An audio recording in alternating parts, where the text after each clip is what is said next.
up? It's your boy Karceno here. Yeah. Once again, man.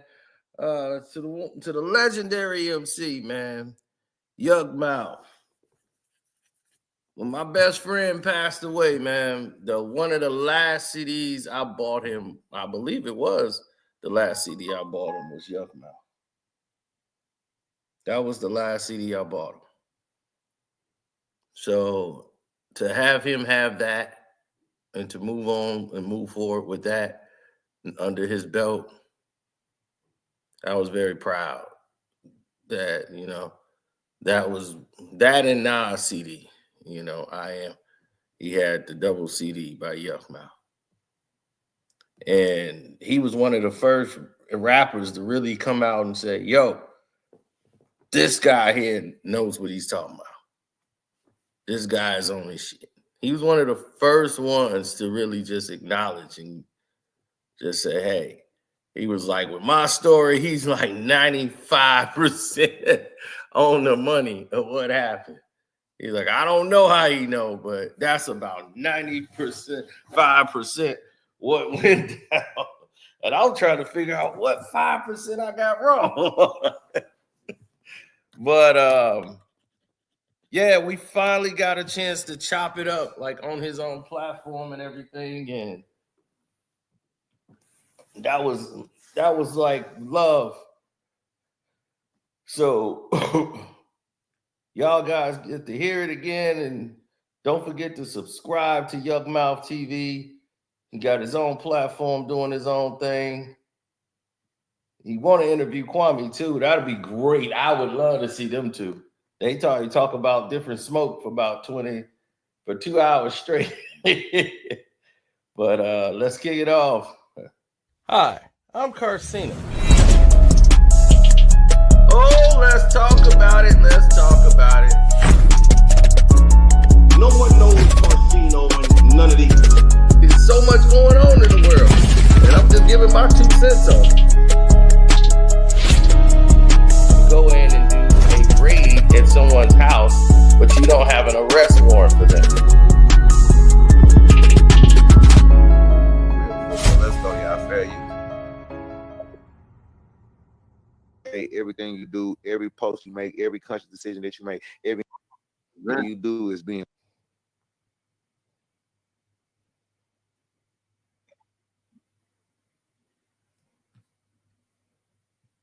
Get me out of here.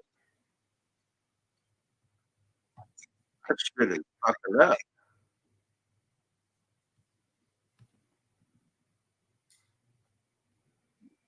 Get me out of here.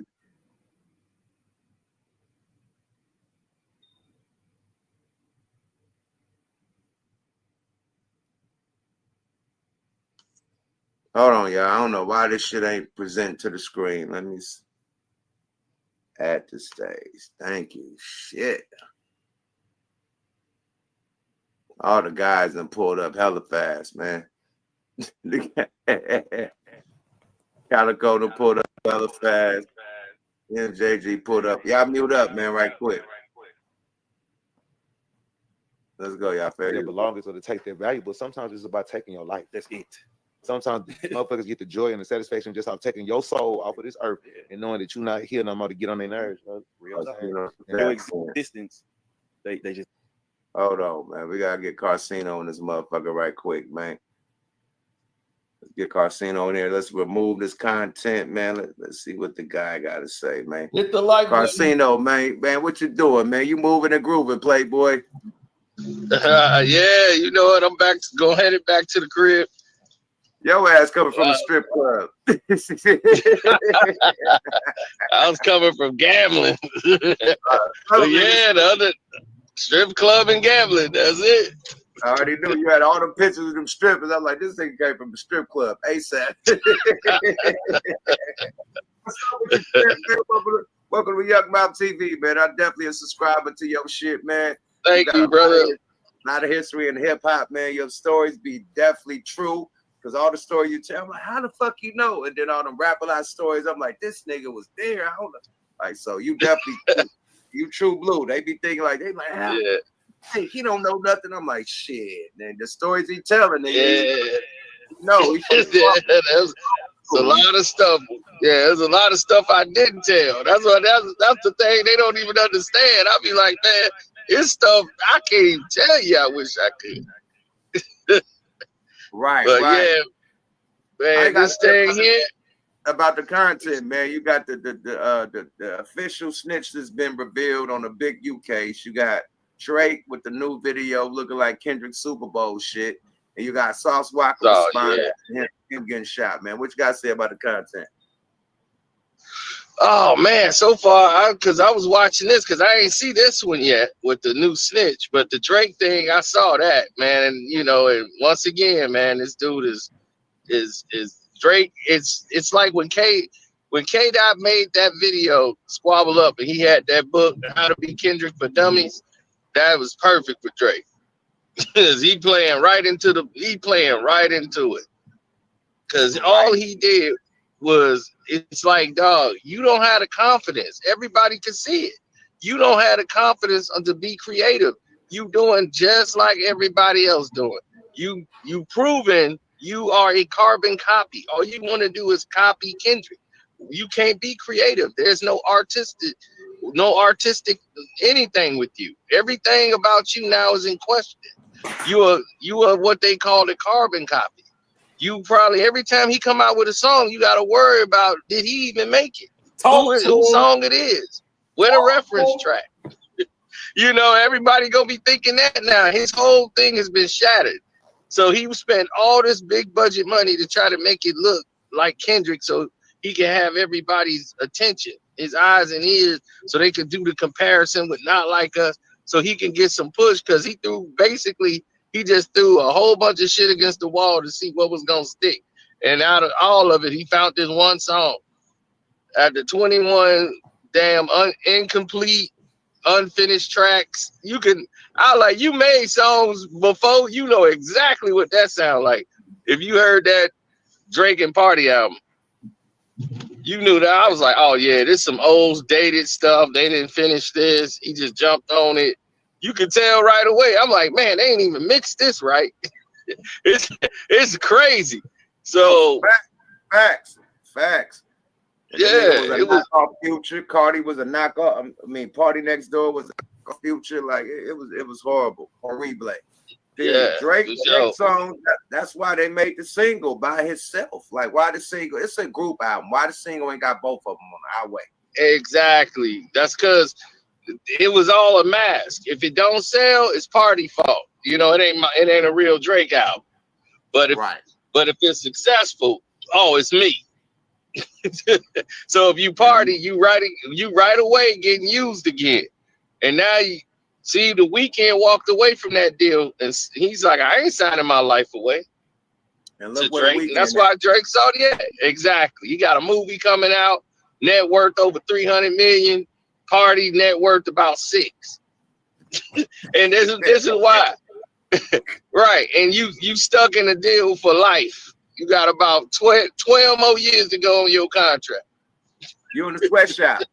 He in the sweatshop, man. You he literally in there. Yeah. Man, you know how many number one hits that dude then wrote? I'm like, dude, you done wrote about 7, 8, or 9 number one hits. The Rihanna songs, all of them number one hits. And I was like, damn. Where the fuck did that pen go on this album? Where that Rihanna pen went? Oh, I tell you where it went. It didn't show up on this album. Yeah, this was a rush job. Because everybody was spiraling. And see, when Party take time and make a Party album, it's nice because it's put together, it's structured. But Drake don't even promote his shit. He put his album out while Party got his thing going on. He wouldn't even been at the last show with Party Next Door if it wasn't for this K-Dot thing. So now he want to use Party. Oh, I'm coming out with an album with Party. Y'all get ready for that. It's like an album with Party. Nobody was asking for that. Nobody was asking for that album. Nobody, nigga. Nobody. We want that new Drake and Future, nigga. But you burned that bridge. So yeah, He got the low sodium diet Future and made an album. No calories. Oh my God, man. So look, let me ask you a question though. Since you are a controversial dude, man. So what the fuck is your problem with Gil, man? You and Gilly be going at it, man. Oh man, Gil mad because he can't lie to me. See, that's the thing. He lie to everybody. And he be pulling all these moves, but he can't lie to me. And that's like he know he's like, damn man, why you just let my lie ride, man? So man, he be in the DMs talking to me, dog. We got about thousands of DMs. So he be on there talking like he hate me, but he really don't. I consulted his whole show, me and Kwame Brown, because he's just like Drake. They have no creativity. They gotta copy off somebody else all the time. That's it. That's the only thing they know to do. They don't know how to be original. But I know that you and Kwame like the Wonder Twins, like me and Gooch, man. Y'all activate and go crazy on that nigga. Like y'all teaming that nigga. He gotta go off the screen and shit. Like he left the screen. Yeah, this bitch ass nigga don't want to be on the Kwame. Yeah. I mean, KB know him. See, that's the thing. KB know him more than anybody. You're like, dude, he played with you. His brother saved your life in the club. You come in there all Jewed up. Him and his brother, they was like, man, dog, dude didn't have no gun. You bigger than the dude. He just told you to run it. And you taking off the jewelry. No problem. He's like, dog, you just bought all this weird ass jewelry. And then you sitting over here. Emerald and ruby. Yeah, emerald, rubies on the damn bracelet. He bought that off Gary Payton, I think. Somebody, man. He buying that damn thing. They was like, damn, dude. Like Kwame's like, why wouldn't you buy your own jewelry? Why you want to buy somebody else's jewelry? You got all this money, go buy your own. No originality, man. He just, I want to wear it. He wore it. So, yeah, dude just came up there and told him to run it. The only thing I don't like about their podcast is the disrespect towards Jordan and Kobe. Like, okay, you could like LeBron, but nigga, you can't disrespect the king and the prince. You can't, bro. Like, we know I mean, his whole setup is cool. You right, though. You right. That's cool. Like when he first set it up and Underdog put all that money into it, I said, oh man, you got it, the setup ready to go. And he wanted me and Kwame to do it. Hold on, he wanted y'all to come to the podcast with him at first? Yeah, when it first got started. Kwame, he didn't want me at all. Why y'all didn't do it? We said, look, man, if you serious about doing this, you know, we didn't had all these talks. We were like, all right, man, you know, we're serious. But Kwame was like, he wanted me on it. Gil didn't want me on it, really. But then he tried to get me to go without Kwame, like that was going to get Kwame to go. He didn't want to see if I was going to split and, like, turn on Kwame like some of the other people did for some money. Like, yeah, man, shoot, I'm going to leave because Gil told me he got that money. And I'm like, dog, I'm about to tell you, you know damn well I ain't no money going to sway me. I'm like, I didn't turn down way more just for principle. I can't do that. I was like, if Kwame ain't cool with it, I damn sure ain't going. And that was his thing, is he's mad because Kwame was like, had a deal already set up. Like they already wanted to do a show with Kwame and work with him. And Gil was like, no, I got to be connected to it. Boy, it can't happen.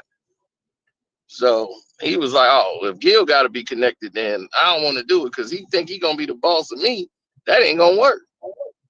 KB was like, if he think he going to be the boss of me, he's like, I know this dude. He going to try to act like he my boss. And that ain't finna work. So that was dead. But he got a nigga just as aggressive at Kenyon Martin. Kenyon Martin, they had no bullshit. You know what I mean? And he able to work with Kenyon, you know what I mean? So that'll be the same thing as Kwame, you know what I mean? So I think it'll be a dope chemistry, because at the end of the day, it's like him and Swaggy P. Them being, you know what I mean, former teammates and shit, they got the chemistry. You know, when the nigga got the teammate chemistry is different. You could tell chemistry is way different from what everybody else's chemistry is. Oh yeah, because when he came got on that bitch, he lit it yeah. up because he got chemistry with them. They got history. You know what I mean? So just like Kwame, they got history. It'll be that chemistry, man. So from an outside looking in, that'll be the dynasty of this shit, man. If Kwame came on board, just me looking out, like on the outside Right. looking in. Oh yeah, for sure. I mean, it definitely will be huge. But the thing is that Kwame gonna end up getting, like Gil. Gil is different. See, Gil is very sensitive. He's really a sensitive dude, and these kind of dudes. Like he'll be pouting in the corner, soaking, and he do some dirty stuff behind your back.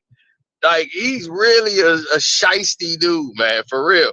And they don't really know that. We know it because we didn't seen it in the past 3 years what this dude been doing behind the scenes. He been doing some goofy, crazy shit.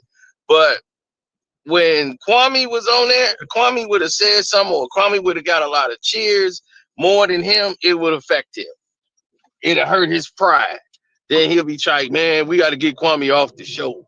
He'll do something to try to get Kwame off because he knows he can't pull, like, how you can, like some dudes, they go in the crowd and they looked at as a don, but they get around a dude that knew him for like their whole life, and they knew him, they was under them, and they can't pull that act that they pulling in front of everybody else in front of them. That's how Kwame is. You be Gil, you can't pull that in front of me. You can't play like that. You can play like that with Nick Young because that was your rook when he came in, and you messed up his whole career with all the hazing and telling him he ain't got to do nothing. Now Nick was all out of control. You didn't expose that dude to way too much as a rookie. He thinking that's how it's supposed to go in the league. You messed that dude's whole career up. So you kind of older man. You messed Nick Young up. Yeah. That boy Gil. Yeah, Gil exposed him too much. I think Nick is the star of the show. You know what I mean? Nick, definitely McCants, McCants. Yeah, they got swag. McCants is what he doing with McCants. McCants start being like me. Gil start taking for what I used to do on my show and giving it to McCants. McCants start wearing all these different outfits. He coming in dressed like Negan. I was like, man, I was with Negan, and that's why I used to do that. All the stuff he was wearing, I was like, oh man, now you got him being me and being the anti-LeBron guy. So everything I was doing on the show with Kwame, he gave that to McCants because McCants wasn't really on that at first. Then he got McCants like doing all this wild stuff. Then he started coming in with the crown. I used to wear the crown. I was like, oh, okay, I see what you on. I was like, oh yeah, I see what you on. Swag from you. They took the swag. Yeah. Karceno swag? No, say it ain't so. Yeah. They did it all with the Negan, bat, all of it. I used to do all that stuff. I was like, oh, wow. Okay. I see what they doing. One more thing. I see what they doing. One more thing, man, before you get up out of here. How you feel about the Stephen A. and the LeBron drama that's going down, man? Because I got his response. I can play it, but I want to hear what you want to say right quick. Oh, yeah. Man, I'm telling you, I loved it. Because now for the first time, everybody getting to hear everything that we've been talking about. They got to hear it live on the air, on national TV. This is the stuff we talk about every day. Stephen A. just opened up the business because we've been sitting there saying it, and he went on Gil's show and actually doubled down. And it was like, yeah, we had to do all this because of LeBron. We got to sit there and lie basically and cover for LeBron every time. I was like, I know. So I was like, LeBron do a lot of dirty stuff behind the scenes, a lot of shadiness. And everybody been letting him slide. Now his BS is going to get started to get called out. Because I'm like, dog, you ain't the number one or nothing. He ain't even the number two. He ain't even in the top 100 of basketball players. He couldn't mess with nobody in the 70s, 80s, and 90s. He wouldn't even be able to play. He's number Sean Kemp. We didn't have LeBron before. That was Sean Kemp. And I was like, dog, you Sean Kemp, but Kemp was better. Kemp had post games. He had moves. This dude just lazy. Don't play no D. Don't move his feet. The main thing, not to cut you off, the main thing is this, man. When the nigga D Wade said when Kobe and them won that last championship, and then they like, fuck that. I'll call LeBron. If you had to team up to go against Kobe, my nigga, that lets you know who is better, my nigga. Period. Oh, it ain't even close. It ain't even close. Kobe, my nigga. You can't say you even better than Kobe if you had to form a big three to go against Kobe and still lost. Dog, Kobe had to go and win the championship in 08 because Bron, the dream team ain't never lost till we start having LeBron go. Once LeBron started going there, we start losing. Kobe had to come back with the redeem team and redeem it for him. And then when he let them play and he sat down, because they was like, oh, Kobe, you shooting too much. He was like, all right, cool. Y'all go ahead. I'm going to just play D on the toughest guy they got. Put me on him. And y'all do it. And then they was choking against Spain. And then Kobe had to come in there. And D Wade was like, hold on, we got to get Kobe back in the game. He knew because Bron them choking. They too young. They don't know what's going on. He told them like, man, we need that mama. And Black Mama had to put it to sleep. Hit the 4-point play. My man Kobe did like this. Put it to bed. So when they go to Kobe for everything, I'm like, that dude put the team on his shoulder. LeBron ain't led this team in I don't know how long. And he ain't the number one option on the team. Luka is now. And before that, AD was the number one option. LeBron ain't been the number one option in about 5-6 years. They just act like that with the media. Hey, I mean, at the end of the day, Bron is the dude of this era, but they don't even give motherfucking Steph his credit. They both got the same Steph is better than him. Right, Steph did his career in less time. All these other dudes did this. He chasing Mike. Mike been done 8 years ago. I'm like, dog, you play 8 more years longer than Mike, and you still chasing him. You dog, that just shows you ain't nowhere near. You couldn't touch a player in the 80s. He ain't better than Isaiah, Magic, none of them. I was like, dog, you ain't you a basic player. Dennis Rodman would have shut him down. Dennis, you would have not have scored on Rodman. Hold on, say what you gonna say, bro. I said he wouldn't have scored on Dennis Rodman. No, Dennis Rodman would have shut LeBron down. Go ahead, network. Oh no, I was saying the same exact shit that he was saying, man. Man, the Pistons, nigga, the 87, 88 Pistons, man, they would have dog walk LeBron. Yep, you're right. Them niggas came to fight and play a little bit of basketball in between. Dog, he can't deal with his mental. He can't deal with it now. Somebody call him a B word on the court. He ready to spaz. I was like, well, what you gonna do when they slap you and don't nobody get ejected for slapping you? Then what? I was like, back then, but he wouldn't have made it at all. Mentally, he'd been broken. The only thing I don't like about LeBron, I think that he fucked up the All-Star. You know what I mean? With the East Coast, West Coast shit, when they start doing the team up shit, like it's supposed to be the East versus West. That's the All-Star. He fucked up the All-Star. Oh, he did more than that, bro. He messed up the whole league. Because of him, everybody's gonna feel entitled because they say, well, Bron did it, so we gonna do it. Everybody start jumping up thinking they a superstar. They want to bounce on teams. Oh, we gonna go over here and build us a super team. Now everybody trying to build a super team in 1 year, and now he done messed up the money for the league because they said, okay, y'all want to do that? That's fine, but we gonna take 7% of the money back from the collective bargaining agreement they signed. So that's 7%. That's billions of dollars. That's about $1 billion gone from y'all salary. Cause y'all want less practices. OTA, man, I don't want to do that. We need less practice. They was like, okay, well then we gonna take y'all want to do this load management thing and play that? Okay, cool. They put all these provisions in there. Now you done gave back $1 billion. And then they nobody looking at it like that. Because they looking at the stupidity of it. This is what happened with the NFL. The players like, man, we need less OTAs. we need less this. And they said, okay, only thing Roger Goodell wanted was, I want to have final say. And they was like, yeah, you can have that. We don't care. Shoot, we got less OTAs. Now they see how that bite them in the ass every year. When it comes to a decision, Roger Goodell has the final say. And he ain't giving that power up. Y'all gave it to him. So now it's too late. And that's the same thing with LeBron. They gave him too much power, and then we would have never had this with David Stern. Once they brought this soft-ass commissioner, Adam Silver Slipper, in there, he screwed up. LeBron could run him. Yep, and now everybody want to change the All-Star game. Man, this year was like a goddamn circus. I was like, man, they can cut this. They can just cut it out now. With that. That was crazy. My nigga, like that they totally like how you ain't gonna have Steph in a 3-point contest. That befuddled me.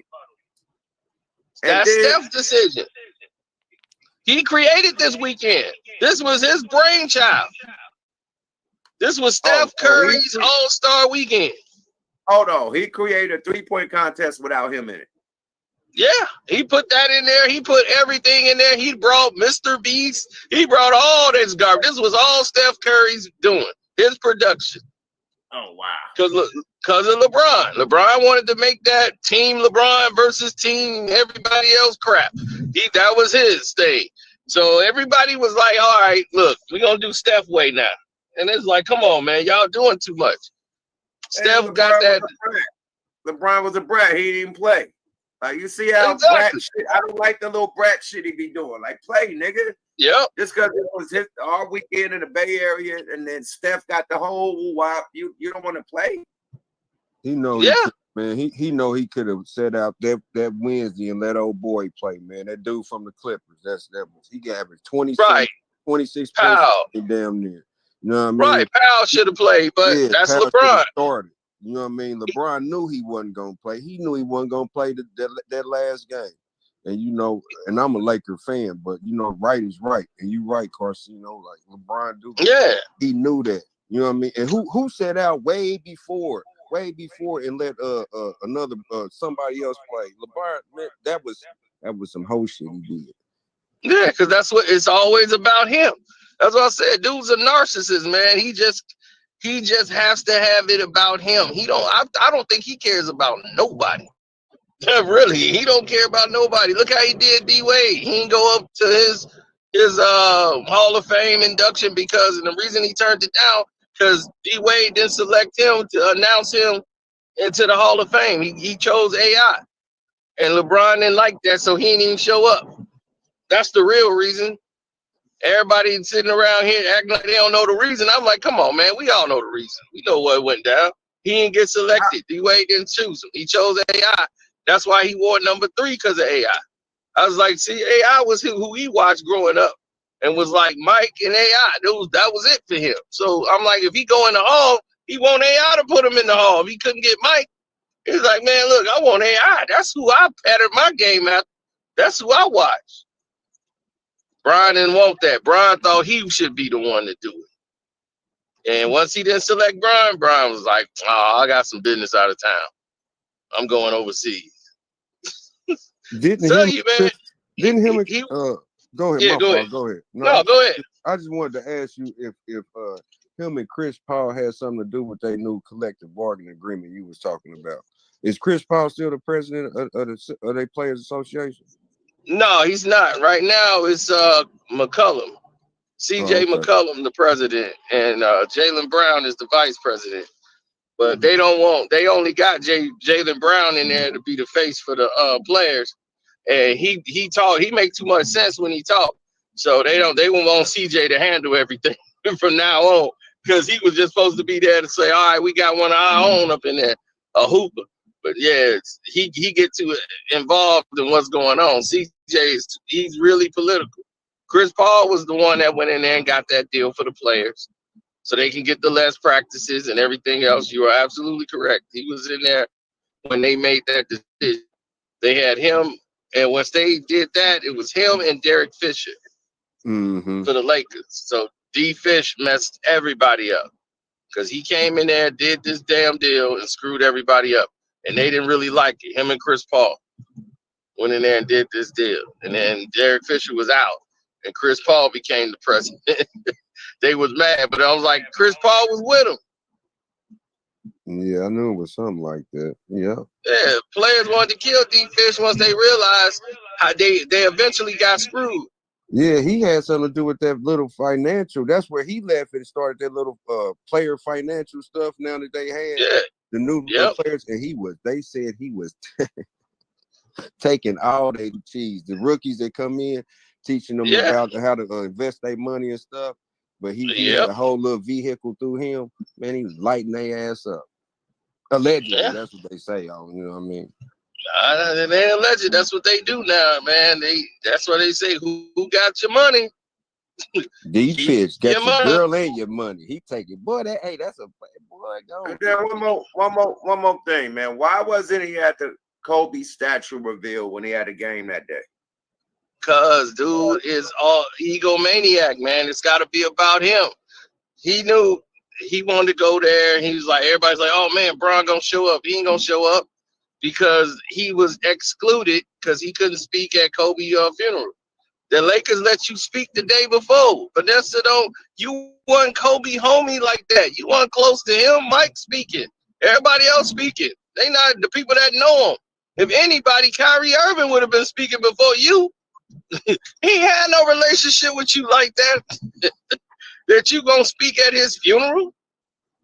It's like, man, this dude is, man, he's a narcissist, man. It's always about him. If it ain't about him, he gonna pout. He the type of dude that take his ball and go home when he ain't get picked. Nigga was cousin Pete at the barbecue. He be like, man, oh, you gonna take your ball and go home because you ain't get picked? He the tallest one on the court with the biggest shoulders. He gonna take his ball home. My question to everybody on the panel. My question to everybody is this: just recently looking at a lot of the different Vernon Maxwell shit that's been being posted, do you think that he would be a great fit for a podcast with the amount? Absolutely. Yeah. Matter of fact, he got a deal. Yeah. Yeah, he got a deal. This world, man. Yep. I want to say he got it with All the Smoke, because he went on All the Smoke and lit that up. So they got him a deal. So now he's part of the All the Smoke team. Oh, okay. With Matt Barnes and Steven Jackson. Yeah, they got him on there now because I'm telling you, that dude got stories for days. Now, a lot of people might appreciate the celebrity and the basketball things that you cover, but me, I'm more of a fan of what you cover when it comes to boxing. I know that's what I was about to say. Oh yeah, man. I mean, a lot of people don't give him the credit that he deserves for that as well. I would say one of the most greatest boxing matches that I ever seen was Ward Gotti 1, and I wanted to know where would you rank that?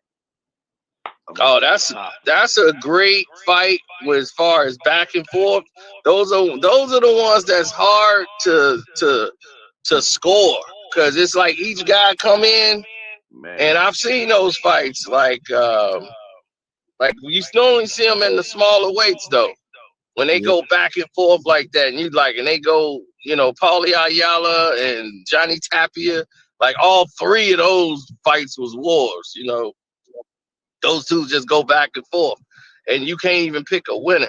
Like it was like both fighters win at the end of the night. Mm-hmm. And to see Mickey Ward win the first fight was good because if you watch Mickey, we used to watch him on the fights that used to come on.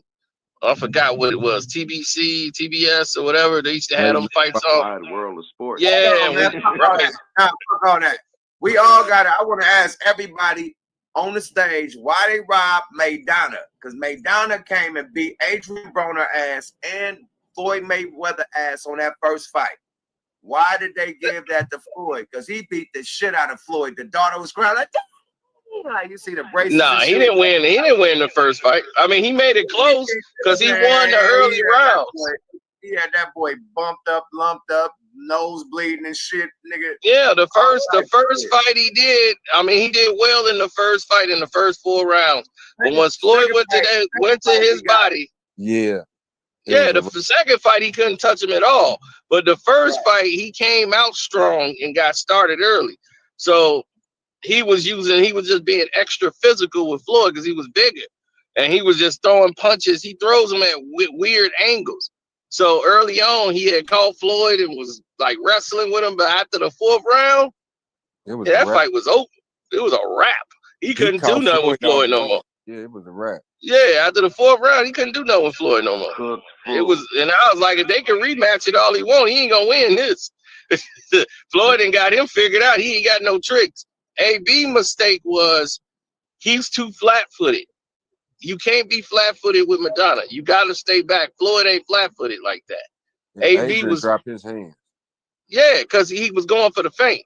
And that's how he was landing the hook all the time. Because when you go for the feint and he feint like he finna go to the body, he looped the shot up top and pop you in the face. And that's how he kept doing. He kept feinting like he was going to the body. So AB would drop his hand and he'll just loop it and whop.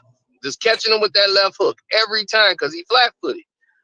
And I'm like, you getting caught flat-footed and he's hitting you with the feint and coming with that left hook, looping it every time. You think he's throwing a body shot and he's not. And I'm like, he's looping it, coming right over the top. But he couldn't do that with Floyd because Floyd would move back. Floyd would take a step back. Soon as he see him do that little feint, Floyd would jump back and get out of range. So he had to reset. And he couldn't land that punch on Floyd like he was AB. Not the first time. Yeah, he landed that bitch all through the first 4 rounds. And then Floyd figured that shit out. And that's because he had Floyd on the ropes and was physically mauling him on the ropes. That's what was not in the middle of the ring, but yeah, on the ropes. He was pushing Floyd on the ropes, having him in the yeah. So that's when he had his success. Another rivalry. Who won between Tank and old boy? Lamont won. Everybody know Lamont won. Okay, I was about to say, man. He won about 2 rounds.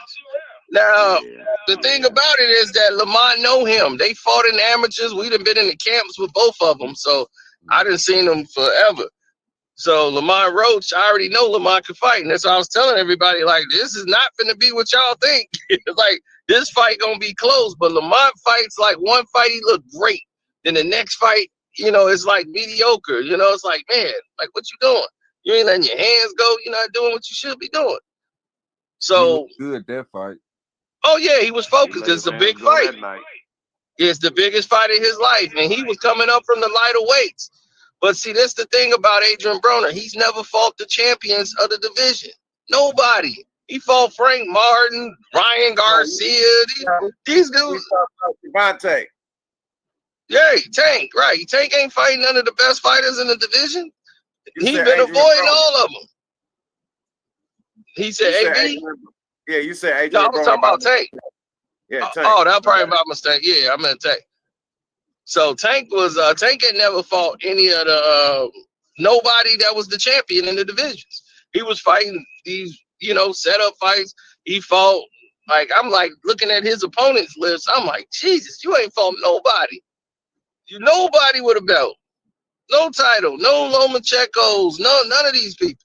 No Devin, no Shakur Stevenson. It's time for him to fight somebody. But his confidence ain't that high.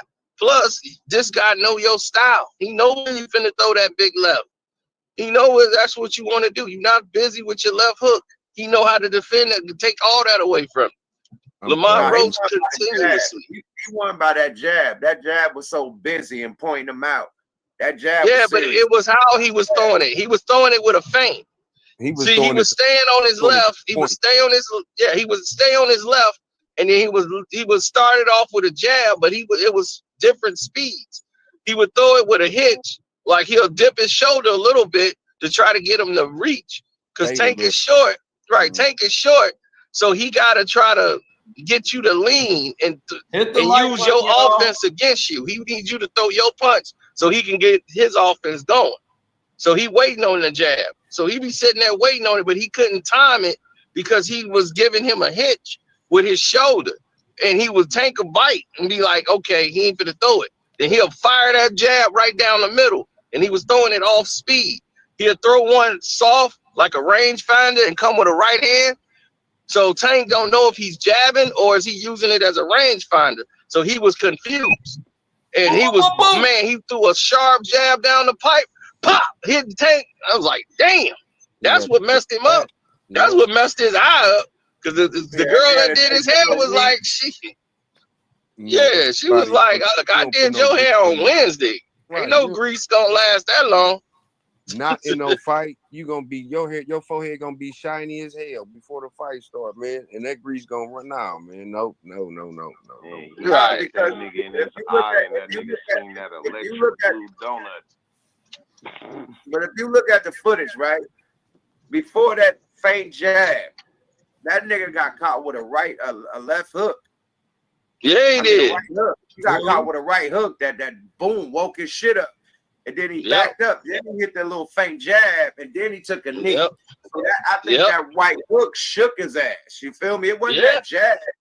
That right hook. Folded. That's what I think. Yeah, that's what's up. Cause I remember that he was waking him up with that right. Soon as he leaned in with that left, that's why you step over when you fight a southpaw. You always stay on their right side. You stay on the southpaw right side, so they gotta reach. Tank gotta reach with his left to go all the way to hit him. So when he reach, he teach. Because soon as he reached with that left, he was trying to pop him with the left. He reached over, he swung and cracked him with that right hand. But where Tank was backing up, and when Tank back up, he keep his hands low. He don't have his hands high. And man, as soon as he did that, man, he cracked him with that damn right hand. He almost dropped. Right. So Tank ain't taking the rematch. I'm telling you that now. He ain't taking the rematch. Yeah, Tank hit him with a good one. Tank hit him with a good one, but then Tank came in. He had ducked and came in, hit him with some. He took it and then Yep. Fucked him up. He backed up and then he hit him with that feint. That nigga took a knee after that. That little feint jab. And nigga act like the nigga fucked his eye up. Nah, nigga, Yeah. They hit each other. And that should have been a knockdown. It shows they did Floyd. That should have been a knockdown. They did Floyd like that. You know what I mean? That should have been a standing 8 or just a full knockdown, one of them. Or he'd have lost that fight. He'd have lost that fight point. Even though he didn't get the win, he got the win. You know, everybody talking about it like he won. And Tank didn't look good. They booed him leaving the arena. So he already know, like, man, I didn't win. It looked like you lost. So to go fight somebody else now, you going to fight another cupcake fight for some money. People going to start calling you out now. You was getting away with this for a while. What do you think about him switching coaches? Nigga, you lost. Who would be his next that messed him up too. If you gonna get rid of Calvin and take Calvin out the corner, do it, then just go ahead and do it fully. And let Barry Hunter take over. You got 2 voices in the corner. Y'all both confused on what's the game plan. And Barry Hunter, he's always been in a corner, so he used to it, but there's so many mistakes in that camp. I've been in Tank camp before, and it was a horrible camp for him. And he lacks confidence. So he needs somebody that can instill that confidence. And Barry Hunter, that's what he is. He's more of a emotional trainer. But boxing strategy, when you're losing in a fight, neither one of them have that. They can't tell you how to adjust. They can't tell you, okay, now this is what we finna do to counteract what he doing. They can't do that. They not those type of trainers. It's only very few of those guys around who are educators and teachers. And Nate Jones is one of them. And that's why Floyd Mayweather always had Nate Jones in his corner in every fight. Because Nate knows how to get out of situations and problems. Roger be his trainer, Nate right there with him. His father was there, Nate right there from Chicago, Cabrini Green. And now he training Devin Haney right now. So Devin Haney finna look a lot different in his fight. He finna look a lot different because Nate got him. So yeah, you finna see something real different now with Devin Haney. Because he ain't gonna be getting hit like that no more. Not with Nate. You're gonna see a world of difference. So what's up with your other Texas boy? Talking about Arrow? Yeah. Oh, I told everybody exactly what was gonna happen to Arrow 4 years ago. They kept playing my clip. When I told them 4 years ago, before he even fought Errol Spence, I said Terrence Crawford beats him easy. He's tailor-made for him. He can't mess with Bud, man. Bud, I was like, Bud is stronger than what people gave him credit for. I'm like, he's stronger than what you think, and you ain't gonna be able to touch him. Ain't nothing you gonna do. Anything Errol do, he can counteract that. Errol is a flat-footed fighter. I like him, but he only can do two things. He can only come forward and use his power. He can't fight going backwards. He can't use his footwork because he plants down on his feet. And he's not that strong against guys that's his size.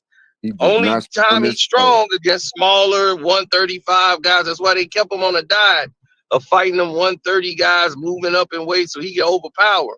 I'm like, I know the game. I know what they trying to build somebody up.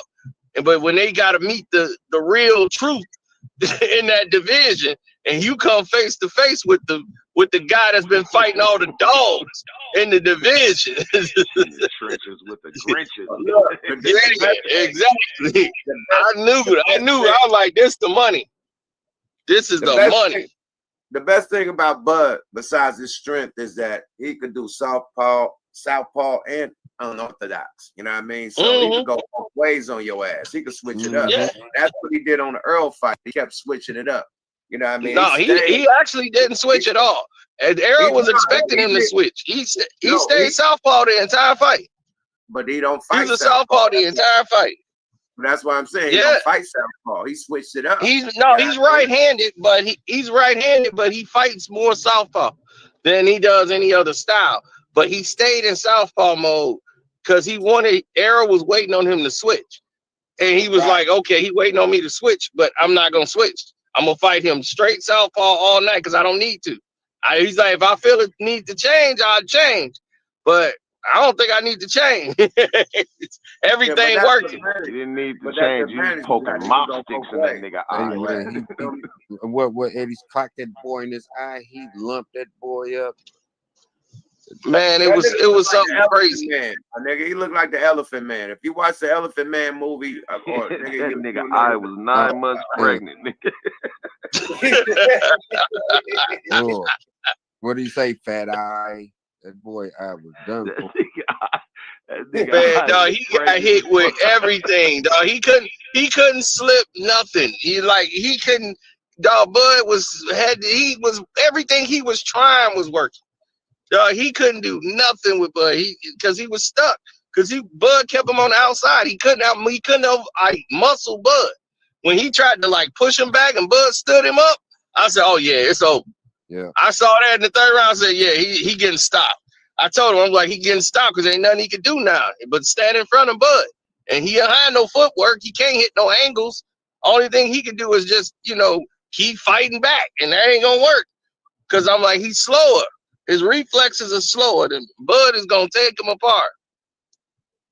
And sure enough, man, sharp punches, counter punches, all of it. Setting traps for him to fall for it. And then Charlo's, two more scary twins. Them two scary boxes right there, boy. I swear. Both of them. Spoiled.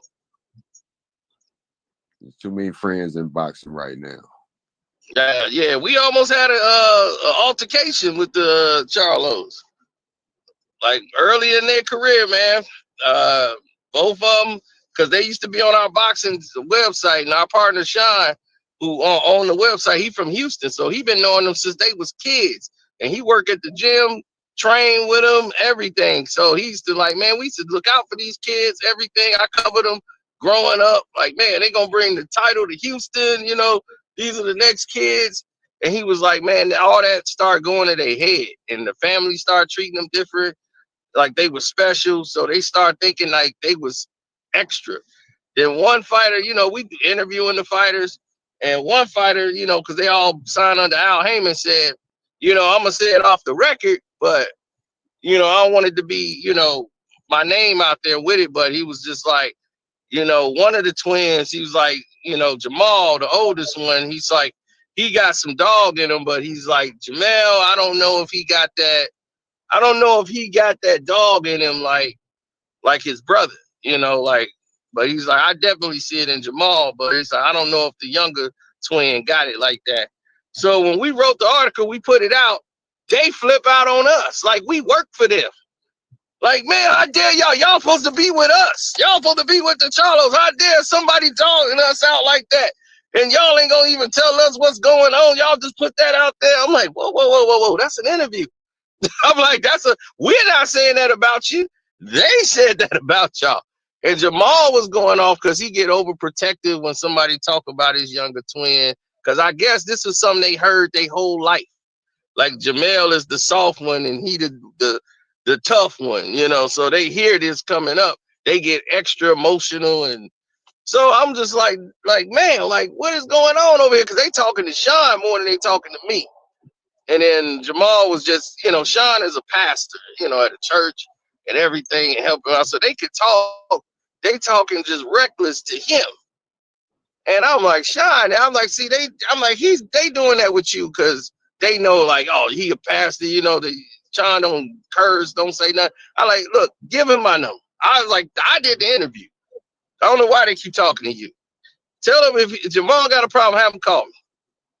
He was like, I gave him your number, man, so they can call you. But they still calling me. I was like, that's all right. I'm going to call him. I got on the phone.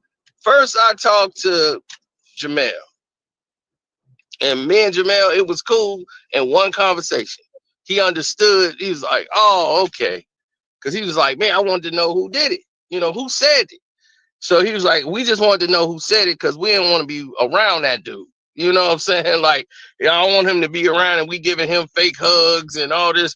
He's like, we just want to know just for our, you know, saying, you know, not to go public. So he was like, all right. So Sean told him who it was. And then they's like, all right, cool. We cutting you off. Don't call us no more.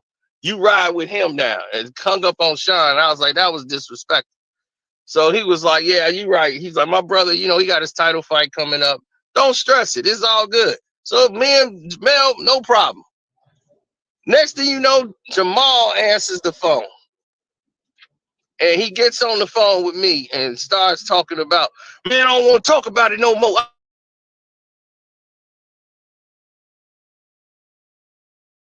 I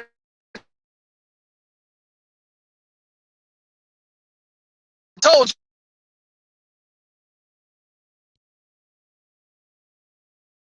When it already, he said he talked to you. I ain't talked to him yet. You know, I'm still hot because I'm like, well, then you take it up with him. I'm like, we did the interview. You shouldn't have had no problem with us. So I was like, I don't even know why you giving Sean all this attitude. I was like, I'm the one you mad at. Talk to me if you mad at anybody. I did the interview. We didn't say nothing. We defended you in the interview. But you and then to come to find out, he didn't even see the interview. He didn't even see it. Somebody told him. Right. Right. Yeah. Somebody told him. So I'm like, you mad over something you ain't even see? And I'm like, we took it down. I was like, man, I wish Sean would have kept it up there. I was like, man, I'm like, we ended up taking it down. He was like, man, you know what? Boy, you lucky you ain't in front of me. I was like, oh, what? And then now you didn't really got me activated. I was like, oh, what? Yeah, I was like, oh, what? He was like, that's it, man. You lose my number after this. I'm like, man, I ain't got to talk to you no more. I don't need you. We don't need y'all no more. We got showtime. I'm like, showtime? All right, well, we don't give a damn what you got. But you ain't going to talk to me any old kind of way. Right. So, yeah. All right, man. So he go hang up. He's like, man, tell that dude to lose my number. Then next thing you know, they end up having a fight. They fought the guy in the ring, and Jamal fought him, and Jamal knocked him out. And man, after the post fight, that's why he started spazzing, and everybody booed him because the guy gave him credit. Like, man, hey, you got me, you knocked me out. You know, give him credit, dude. Man, F that, F him, man. Y'all don't know what's been going on, man, behind the scenes. That's why. See, y'all don't even know. Since that's been years ago, I'm gonna tell y'all who the fighter is because it's already done. Like, that's already done. Water under the bridge. It was J-Rock from Philly. So he knocked out J-Rock from Philly. And once J-Rock, he knocked him out, J-Rock gave him his credit in the ring. Now you go back and watch that post fight, you'll see him blow up Maul. Man, forget that, man. No, I don't care about that or that. Y'all don't know what's been going on behind the scenes, man. And then the crowd started booing him. And right there, they lost the people. I was like, look, you lost the people because you too emotional. You won the fight. You should have been like, okay, cool. All of this to the side. But no, you too emotional. And look at it torpedoed both of them.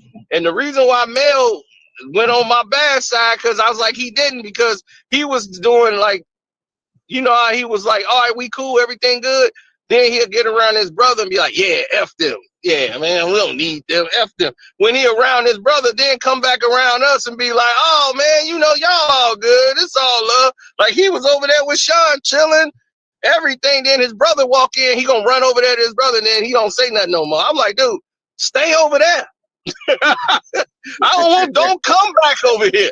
That's your brother. I get it. Don't worry. That's your brother. I get it. Ride with him. Don't come back over here. That's the part I don't like. We don't need you over here. Right, I don't need that fakeness. Right. Don't come over here, man. Yeah, he just tripping and crazy. No. Don't come back over here. Don't tell us we right and go run over there and be hating on us with your brother. Oh no, stay over there. Don't come back. So he got mad at me for telling him to stay over there. I'm like, dog, just stay over there. Don't come back over here. That's your brother. Ride with your family. Oh, so that started the beef. Yeah. Oh, that started the whole conflict. Look at what Stephen A. and LeBron going through. Like, athletes can't take criticism. You know what I mean? Period. Yep. It's what it is. They want to be, you know, at the end of the day, you know, they want to be praised. And you're going to be praised, and then sometimes you're going to be hated. And it depends on your performance. You know, when you perform good, you're going to be praised. You perform bad, niggas going to say you perform bad. They don't want motherfuckers to talk about when they perform bad. You know, period. Yep. Yeah, and I want to say this too. Rest in peace to Nip. Man, it's been 6 years, man. Yeah, so rest in peace to Big Nip. Yeah, because, man, that dude, man, he reached out to me, man, and hit me up, and I just out the blue. I didn't even know he was trying to get in contact with me. And I was like, man, Nip contacted, he got in contact, man, and his album, he was getting ready to push it. He's like, dude, he's like, I'm going to tell you straight up, you the only guy on YouTube I listen to. He's like, I watch all your stuff. I'm like, wow, I was blown away when he said that, because I couldn't believe. I'm like, dude, you be on there. He was like, that video you did when you broke down the record business. He's like, I ain't never heard nobody on YouTube say nothing like that. He's like, that's exactly how the music business was and how it worked. He was like, then when you start talking about them mechanical royalties and how they was taking the money and doing, man, and he was like, I ain't even know how you knew all that. I was like, man, I've seen it happen to artists, man. It wasn't pretty. You know, they didn't realize they getting upcharged. It was going on in Wyclef's studio, everything. I was like, Wyclef was getting paid, you know, and I was like, this is back in the days when you had to go to the studio and people was fighting over studio time. And dude was, man, they was giving dude wads of money just to leave the back door open so guys could sneak in the studio and record. I was like, man, and people would give you their time, like they finished their album, you know, they got a little time left. They go, hey, you know, we got a little time left. You know, you come on in and you want to do some work. If you cool with some people in there, you know, and get that work in. But Nip, man, he was out there promoting his album, and he was going to New York to do his tour run, and he was like, because my boy was in Atlanta rapping, he was like, yo, I'm going to hear his, you know, I ain't had time to really listen to his demo. He's like, his mixtape. He was like, I'm going to check it out when I, you know, get on the plane and everything. I can listen to it. But he's like, I got to do this stop. I got to go to this radio station, like Hot 97 and all that. But he's like, man, I just got this request since I'm in town to do this everyday struggle, which, you know, he knew it from Joe Budden's show. he didn't realize Joe Budden ain't even there no more. It's Star from Star and Buck Wild. Star doing the show. And he doing it with DJ Academic. Fatademics. So, yep, exactly. So Academics is doing the show. They get in there to do the episode, and this is why you've never seen that episode ever air. Because they, right when they doing the show is going good and everything, and then he asked him a question about what he think about 6ix9ine. And Nip like, nah, I'm not finna even fall for that. He's like, I don't know nothing about that dude, man. Don't even ask me about him. He said it nice the first time. And then, once again, they having a discussion about the album. Then he, once again, come up with a way to try to shoehorn 6ix9ine in it. And Nip was like, I'm not stupid. He's like, this guy thinks I'm really stupid. I'm not finna fall for that. I say something about him just so dude can go off and make a video on Instagram talking about I'm dissing him, trying to so you can promote your mans. You ain't finna use me to promote your mans. No, it ain't finna work like that. I don't want nothing, no back and forth with that dude. I don't know him. I don't want nothing to do with him. So once he did it again, Nip went off. You keep playing this game, man. He took this all. He's like, man, this interview over. He's like, I'm through. But all this, man, they got so scared. They jumped up. Like Star was still there. Star was, he ready for the bullshit. The Star Report. That dude is all for the bullshit. So Star is loving it. Nadeska jump up, Academics jump up, they run in their trailer, lock the door, like running their room to they left. And they never aired it. Complex was scared as hell because Nip was pissed off, man. He went to the next show. He hit me up on Twitter. He was like, man, he went to the DMs. He said, man, look, I'm telling you right now, I'm finna start. He's like, that Academics, that phony mother, man, he was mad as hell. He was like, I'm telling you right now, I'm finna put together. He's like, what I'm finna do, I'm finna put together a podcast. It's gonna be me, you, it was some other girl, and he said, my song. He was like, we gonna have a podcast. And I was like, I'm down with it. Whatever you talk about, I'm with it. Yeah, so that's about to do a podcast with you? Yeah, it would be another girl and my song. And he was like, I can't be on there every week. He's like, I won't be able to be there every week. But I was like, oh, that'll be dope. I like, shoot, we'll do it. I'll do that. And he was like, because he's like, dudes like Academics, man, they are cancer. They got to go. I was like, yeah. Boy, I'm with that. Good, man. That's right. I've been saying that nigga is black exploitation. Yep. And then right after that, Academics, just a few weeks ago, Academics confirmed the story because he reached out to Nip because he went to Cali and he was scared something was going to happen to him out in Cali. So he had Karen Civil reach out to Nip so he could talk. So Karen was like, oh, yeah, I'm going to get Nip on the phone so y'all can talk it out and all this. So he was scared to death. So he called there and she got him on the phone. And when she got him on the phone, they all talked on three-way, and he was trying to, Academics kissing ass the whole time. Nip told me the whole thing. So I was like, and he thought he was doing me a favor. He was, man, maybe Karceno will stop hating on me now if I tell him that Nip told me you the only guy he ever listened to on YouTube, man. He said that too. He said it to me. I'm like, I know he said it to you. He told me he talked to you. That she put you on the phone. And I'm like, the conversation didn't go like you said. Because you was not cool with Nip after that conversation. He was just like, all right, well, you do your thing, but I ain't going to mess with you, but I still don't like you. Like, we ain't cool. Right. Right. Them was not cool with him. And he tried to act like, oh, we was all good when we got off the phone. Nah, you really wasn't. Y'all just talked it out, but he ain't like you. Not at all. He did not like what you was talking about. It's a difference between being cool with a nigga and stalling the nigga out. Right, but see, he never mentioned me in that interview. That my name come up in that conversation. Because Nip was like, nah, Karceno is the only one I listen to on YouTube. I don't even listen to your ass.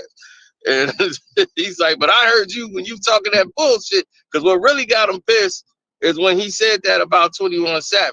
But 21 Savage is like, man, you know what? I ain't finna rap like that no more. I'm gonna be rapping about like stocks and business and all that.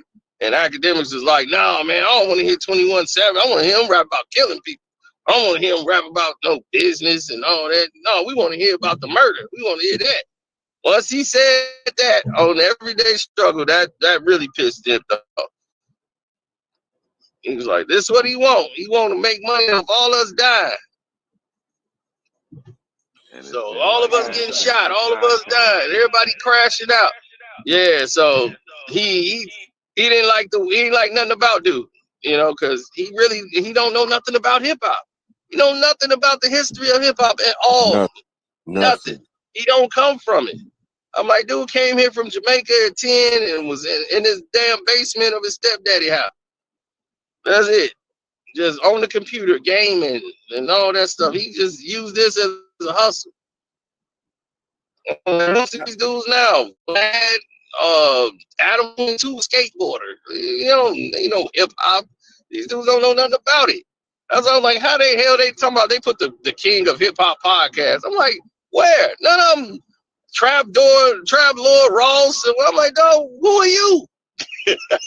You from UK. You ain't, and you don't cover hip hop. You cover rappers getting killed. That's it. I'm like, you ain't hip hop. These niggas is the rap police plants. These niggas is exactly. Why do you think they would have any government? The feds would have shut Adam 22 No Jumper down. Would have shut that down. If for a major investigation, yeah, YouTube would have clapped them. I'm glad you said But you know why they open for business? Because they doing the job for them. They helping them get the RICOs. Man, keep putting criminals on there. Keep doing what you're doing. Because they going to keep incriminating themselves. On Vlad TV. Everybody going on Vlad. And I'm like, dog, they using y'all tapes in court. Why y'all telling this man all this crap? It's open source. Once it that's all Vlad wants. It's open source. They can use it even if it's admissible or not. You know what I mean? They can use it. Look at the look at the Keefy D trial. They using all them goddamn interviews from Vlad and Adam 22, all in that motherfucking trial. All of them. Look at the Eric Holder trial. They using all them goddamn interviews in the Eric Holder trial. Like, look at all the trials that went through, and they using niggas interviews from those two platforms. I don't hear no interviews from Joe Budden, no interviews from Drink Champs. It's always Vlad and Adam 22 in these fucking indictments in these cases. I'm sorry. Yep. And they all in the same boat. They all in the same boat. Now they own academics. And I was like, they own you. You signed up there with him. And you know he got that case right back online. Yep, exactly. That's what they do. Because they got people protecting them to keep them in business. And that's why I was like, man, when what's that, Fulio got killed, academics rushed to go interview his op right away. I was like, the same thing. When Vaughn got killed and he was all pro Vaughn and interviewing with Vaughn family, soon as Vaughn died, he run over there to Quando Rondo's side, started interviewing him. And then all of a sudden, Quando checked him though. Quando didn't fall for the banana and tailpipe. Oh yeah, he did. He checked him right when he tried to come with that nonsense. And then next thing you know, Quando Rondo, you know, he get lined up. You know, he got set up. He got set up out there, you know, thinking he was protected, checking in and thought he was doing it right. He did an interview after the setup. And he that was after. And all types of incriminating questions about the setup. He like, nigga, what the fuck is going on? What the fuck are you asking me? Like, he went bad on Fed Academics. Yeah. That was an ugly interview for that dude. And he was asking all the same questions, like literally. Yeah, Wack. I interviewed Wack. So if you ever see that interview with me and Wack 100, man, you need to check that out. And I was like, Wack, you know I know things. And he was mad I knew. And I was like, that was what it was. I'm like, look, if you don't want to talk about it, we ain't got to dig up deep. We ain't got to go that deep. I just let it go. But I'm like, I'm not going to bring it up because he was, who told you that? Don't bring nothing up unless you tell me who told you that. No, nobody ever confused me with Wacko. I was like, man, look, I was hearing that you was like taking credit for stuff that was really Wacko. It wasn't you. So I was like, that's what I heard. And then he ended up confirming that later on another show that him and Wacko had some problems. And the problems was laid out because they were sitting there watching the situation materialize over and over again with him and another business deal with Big U. He was trying to work with Big U on a business deal, but that didn't work. But Wacko had something to do also. Like they had a deal in place, and he spoke for Wacko, and Wacko was like, I ain't give you permission to do that. So he was like, I apologize to Wacko because he salty at me because he was right. I ain't had no position, but I thought he was in agreement with me on that deal. But yeah. That I spoke for him when I shouldn't have spoke for him, and he mad at me about that. Like we straighten that out. He did that on another show, but he was telling me, man, that ain't never happened. And I knew by him getting so agitated, he knew I knew, and I just didn't go there. I wanted him to bring it up so he could talk about it, but. It is what it is. But I was telling him he was trying to get me to do some incriminating. I'm like, this is my interview. I'm not finna incriminate. And no, I'm not talking about no open case. I wasn't finna talk about no Big U situation and all that lie. Cause I was like, no, this is an open case. I knew stuff still open that we ain't gonna really go deep into. Because the feds, they still gonna add superseding people to it. They gonna add more cases. They gonna see what all they can do. They gonna milk this thing for all it's worth, and everybody gonna start telling. And in this culture, man, it's way different than how it used to be. Everybody pointing a finger before they even get questioned. The lawyer ain't even show up yet. Yuck, I said it on I said it on my last live I was on here. Motherfuckers would rather die. How did I say it? I said motherfuckers would rather die from dehydration rather than to drink a tall glass to shut the fuck up. Exactly. Right. When you got them self, man, like it's hard. Just like the content you played earlier, the first one you played with the club dude, he didn't even. Oh yeah. He was already getting extorted and watched by the feds, so he really made it super easy for him. You know what I mean?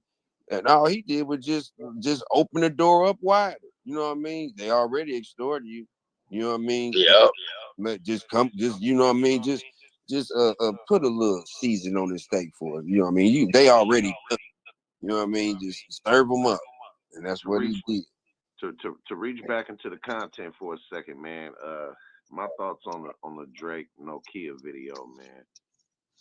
I felt like when he was in the middle of a circle of people that was dancing around from him, that was definitely a Kendrick Lamar Super Bowl plagiarism. All of it was, man. He did. I felt like not like us. Everything. I felt like I was watching a Diet Hype Williams cookie cutter ass video. I mean, like just one of them kind like that the corporate side of the game would put through. Like, here, just give them that. That looks good. Like, come on, man. He spent big money on this video. He shot it with IMAX cameras. Yeah, it was definitely a mess. But he was trying to make it like Kendrick, man. He put Shay in there from OKC Thunder. He put him in there, and he's shaking hands with him like Kendrick did with DeMar DeRozan in the Not Like Us. He gonna show Shay in there with his gym shoes and gonna shake hands with him like K-Dot shook hands with DeRozan, man. He tried to do it like the beginning of the Not Like Us video where K Dot showed up in the hallway and it was all black and white, and he had the jacket on when it first come on, and he had the lighter. Drake gonna try to do the same exact thing, man. It's like monkey see, monkey do. This is exactly what he's talking about. I feel I gave him an A for effort, but you know, rap, we jack for beats. You know what I mean? Don't nobody do a jacking for video. You know what I mean? He the first rapper to do some corny shit like that. You tried jacking nigga for all his videos, Drake. You could have came and done a song with some of his beats. You know what I mean? That would have been better. You stole No Kid, the cell phone or the video game, and then you blended it up with the fake Mardi Gras, and you used his concept, and it was all bland. Like and for real, it's too late, man. It's too late. Drake, MJG, Kendrick put Drake in a place where he got this nigga on autopilot, which means that no matter what he does, he will not be able to sway the court of public opinion just simply because of how he framed it. So, like I said, nigga, give it about a 2-3 year wait, or nigga go do some Afro pop or some Afro stuff, because right now we see you done got to the crib.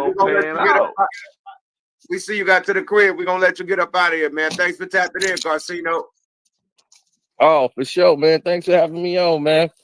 Man, appreciate it. I appreciate it. Yes, sir, man. Salute. Yeah, we gotta do this again. Tell the people where to tap in at.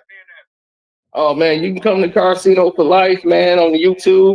Karceno for Life on my Patreon. Yeah, so appreciate y'all, man.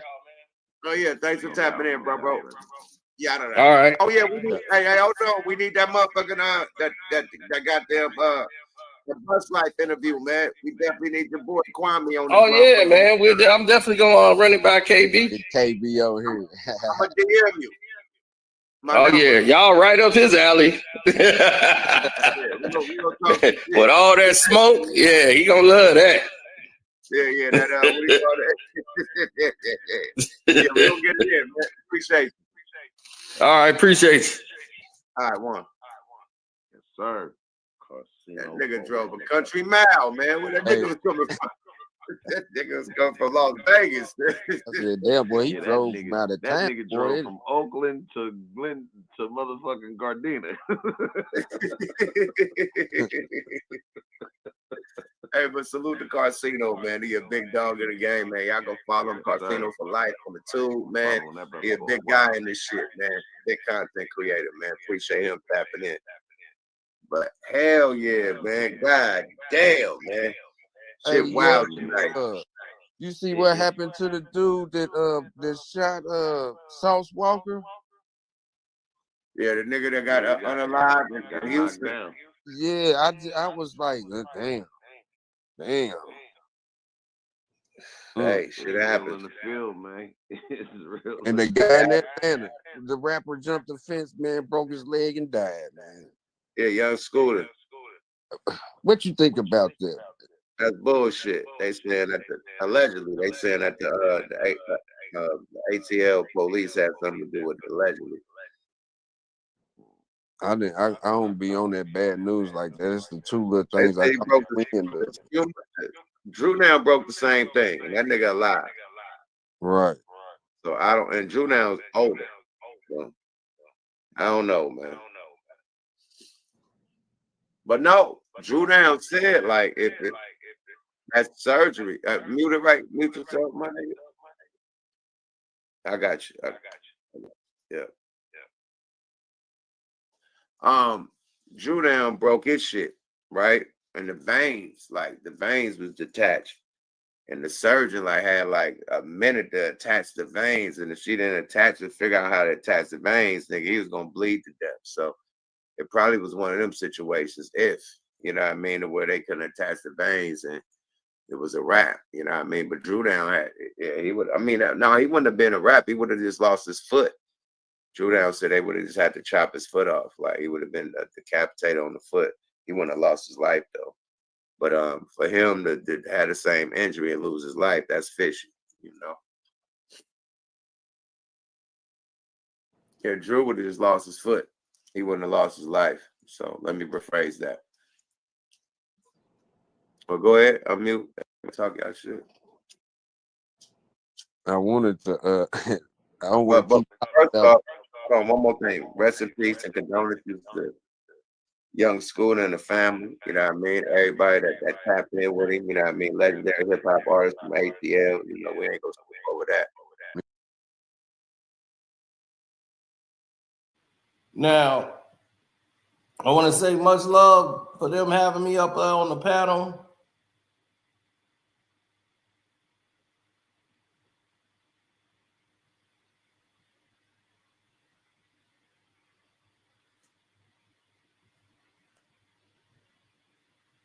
That was a real live panel. You know what I mean? Kept everybody afloat, kept everything going above. You know, I enjoyed myself being around real people, you know. He said, I got to replay it since I'm off. Right. Been around real people, enjoying myself, having a good time. Don't forget to support Yukmouth TV. Subscribe to his channel. He blowing up. He coming up in the game quicker than I have. That's the show.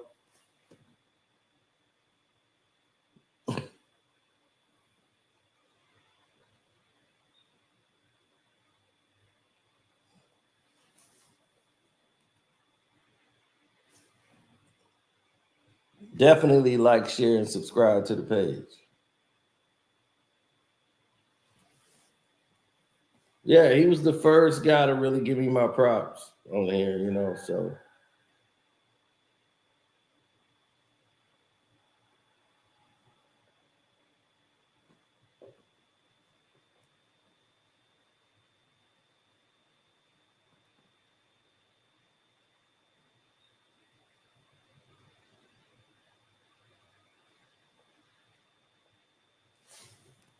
There's so many people that have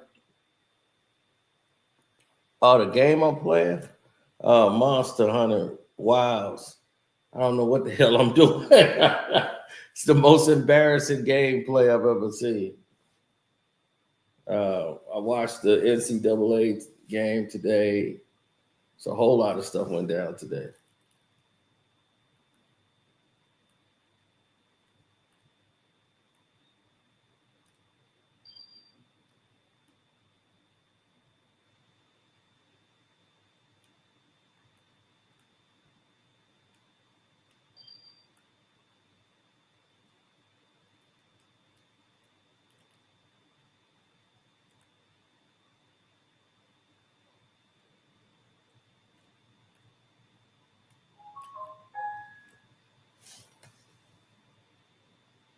Oh, that's Bear. Bear, you sent me something.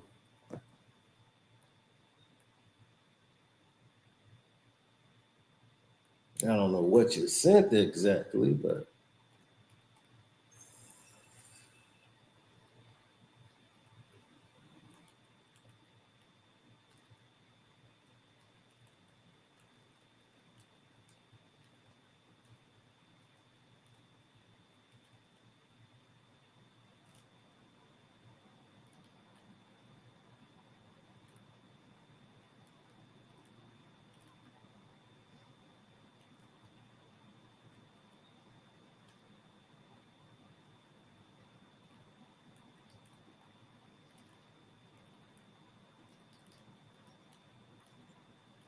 well, there are a lot of different things, man. Like what we was talking about with LeBron, the whole thing, we went around the whole board. But I would love to see KB and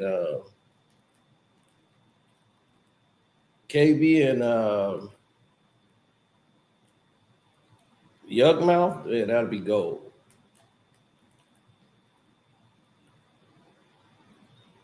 That would be straight gold.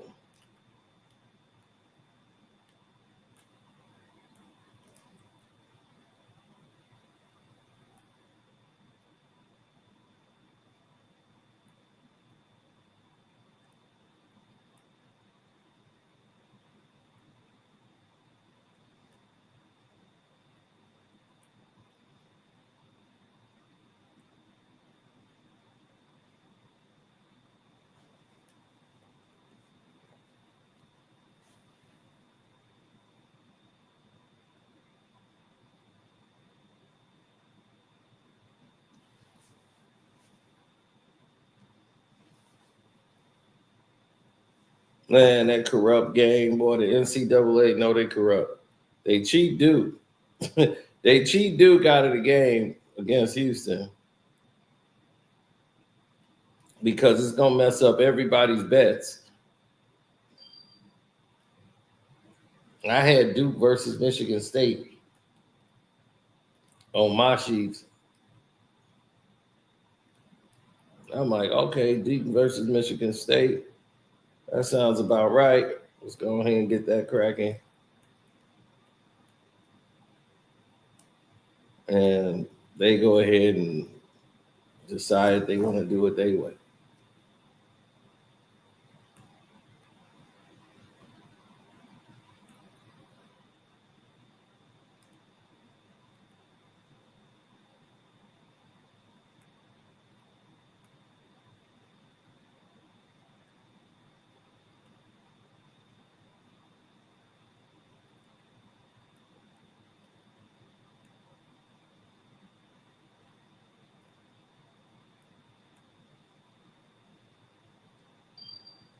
Yeah, I don't know where a lot of these narratives come from. They just kind of wild to me.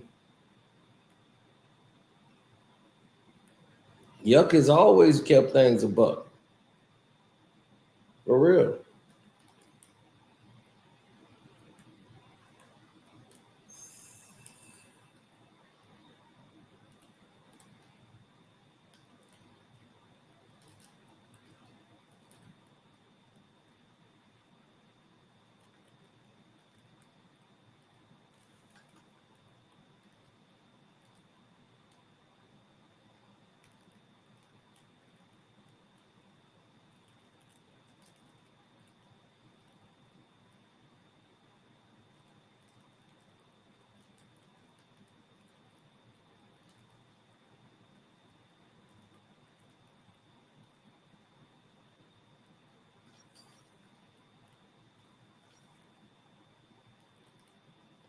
Yeah, well, when you have people that ain't really with you, but claiming and not trying to act like they with you, that's a narrative that you don't want to see.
No, man, I ain't seen it like that in a minute.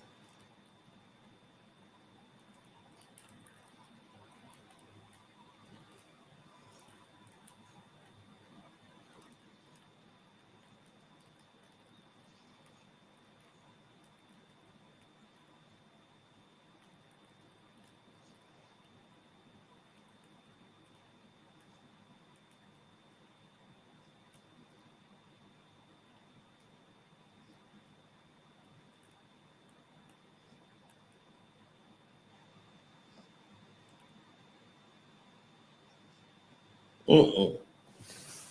There's only so much you could do in those situations. So I always tried to keep it a buck.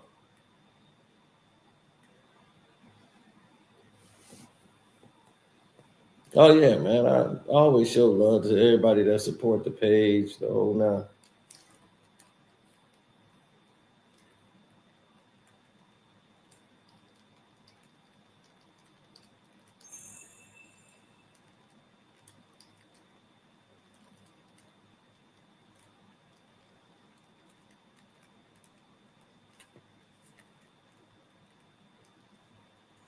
Get out of there, you stupid clown.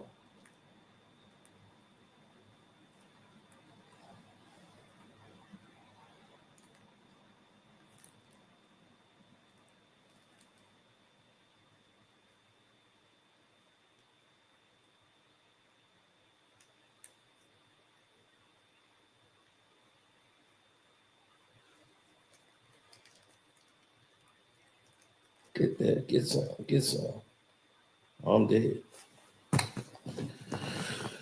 This game pissing me off, man. This game is pissing me off.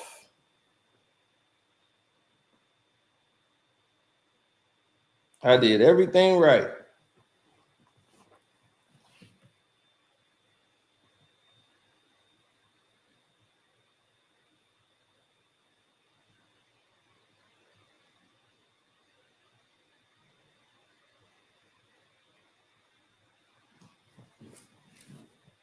Yeah, so you won a lot of money off that. Well, if you won a lot of money, then you could donate to the Cash App. It's Karceno, because I lost a lot. Yeah, they knew everybody was betting on Cooper flag to Cooper.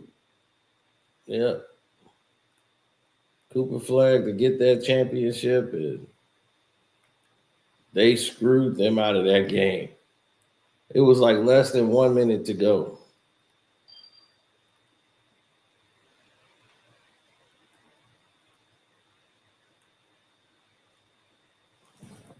Yeah, that didn't make any sense.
Whoa, thank God.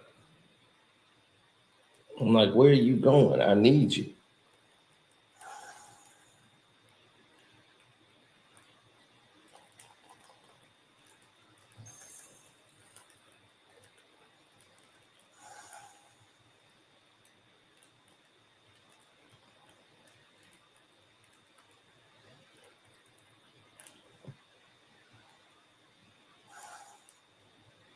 Damn it. We out of there.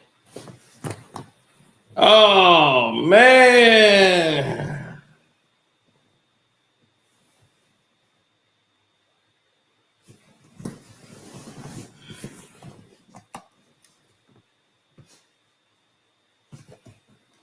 I don't like losing, bro.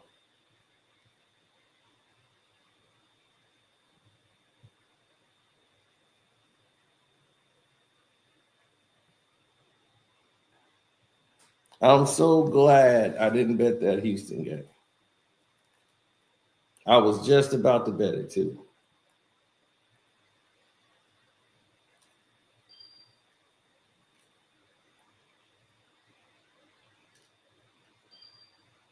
No, I lost money on the Piston game.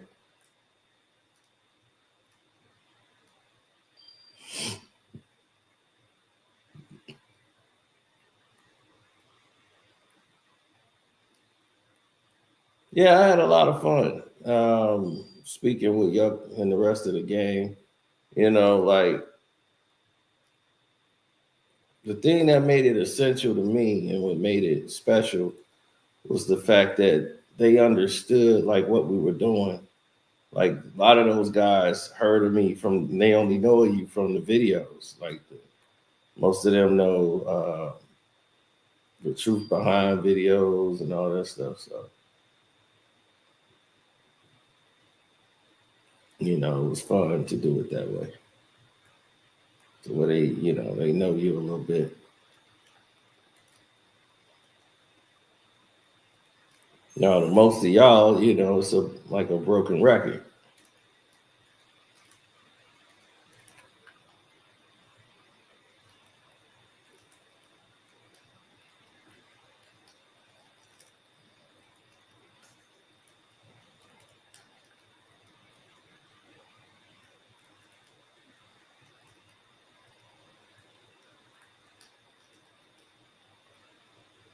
Man, there's so much stuff going on, man. They don't even know.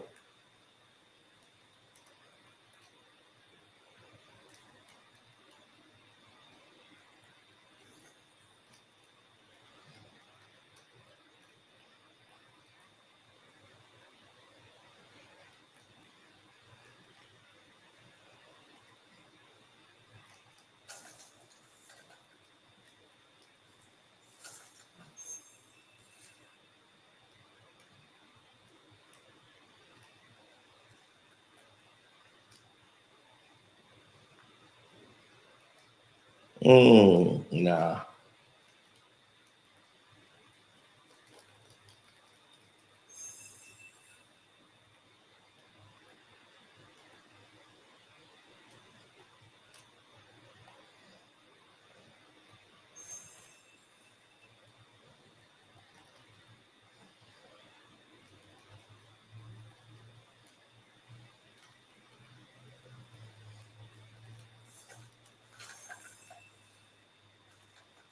That was a bad hit for us to take.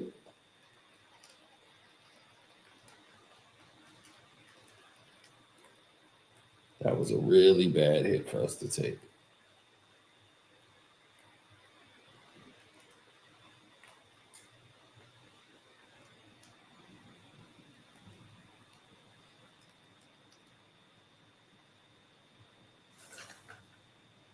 Man, nigga, I thought you healed me. What the fuck going on here?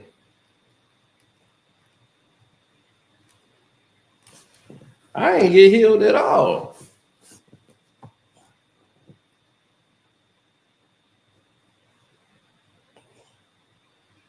Talking about help's on the way.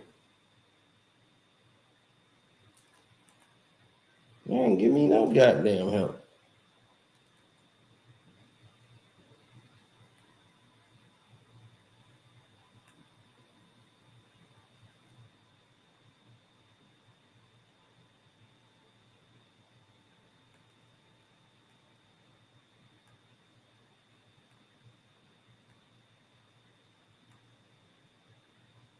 Mm-hmm.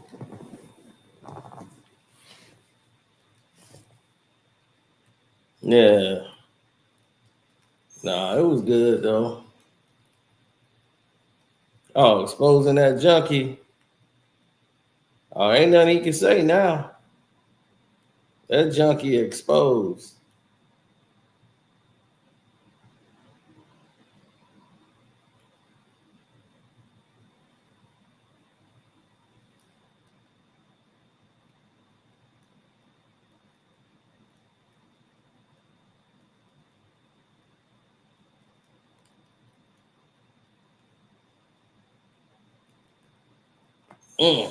Ooh, he stayed there too long. No, that man, get out of there.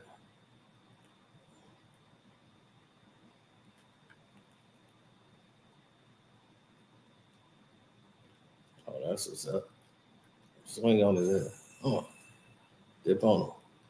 Dip. Yeah. You want some? Damn, I walked right into that. Damn, now I'm on fire. He ain't got nothing to cure me with it. Damn, I'm good as done.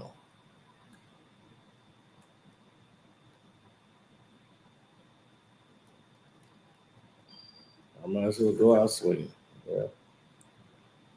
And I knocked him down with that swing. Boy, God damn it.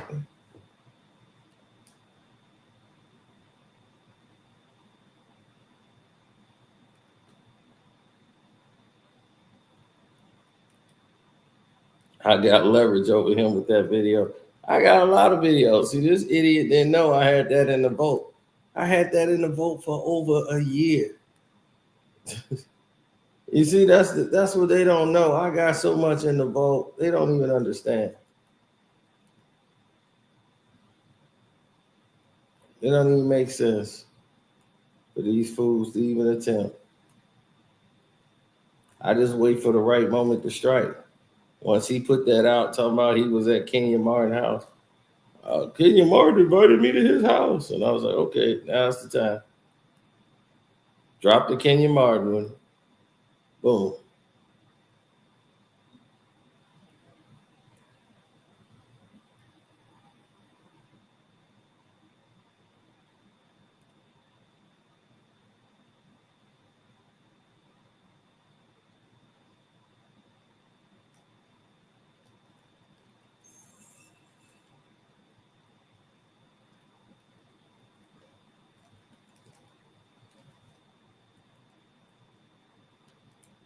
Get out of there.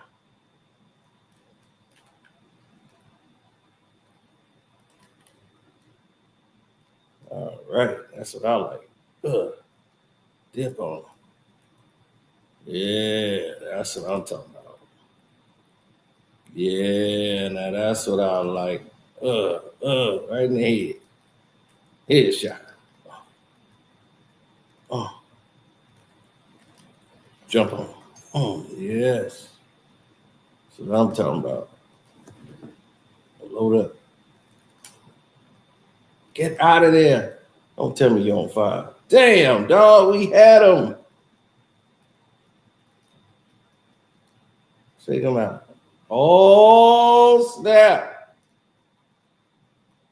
But I'm still on fire, though. And I ain't hitting nothing.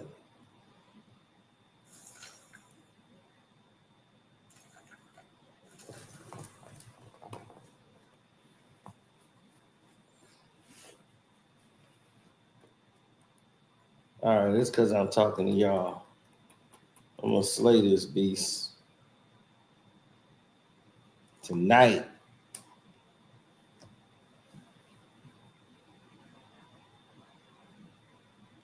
So, anyway, thank y'all for listening. We got more coming for you. Don't forget to go to the Patreon on Karceno for Life. You know what I mean?